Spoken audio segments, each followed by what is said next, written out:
70 തവണ മനസ്സറിഞ്ഞ് ചൊല്ലുക. ഇതൊക്കെ നാളെ ഖബറിലേക്ക് നമുക്കുണ്ടാവൂ. ഇതൊക്കെ മാത്രമേ ഖബറിലേക്കുണ്ടാവൂ. ആർക്കും പറയാവാതെ ജീവിക്കണം കേട്ടോ. ആരോടും പിണങ്ങാതെ ജീവിക്കണം കേട്ടോ. ആരോടും വെറുപ്പില്ലാതെ ജീവിക്കണം കേട്ടോ. അല്ലാഹ് ഒരാളോടും പിണങ്ങരുത്. ഒരാളോടും മനസ്സിൽ ദേഷ്യമുണ്ടാവരുത്. ഒരാളുടെ ഉയർച്ചയിലും അസൂയ വരരുത്. ഒരു ആണിനോടും അസൂയ വേണ്ട. ഒരു പെണ്ണിനോടും അസൂയ വേണ്ട.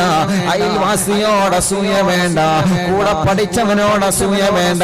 കൂടെ പഠിച്ചവളോട് അസൂയ വേണ്ട.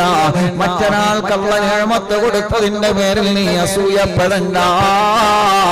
ഒന്നുമില്ല മോനെ, ഇന്ന് കണ്ണടച്ചാ നാളെ കൊണ്ടുപോവാൻ ഈ ചൊല്ലി വച്ച ദിക്ർ നമ്മൾ ചെയ്തു പോയ ആത്മാർത്ഥ പ്രവർത്തനവുമല്ലാതെ ഈ ലോകത്തെ മറ്റൊന്ന് നമുക്കില്ല.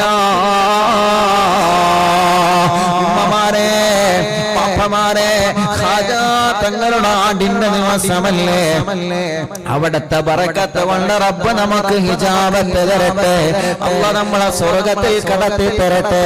റബ്ബ് ഗഫിർലി വറഹംനി വതുബ് അലൈ.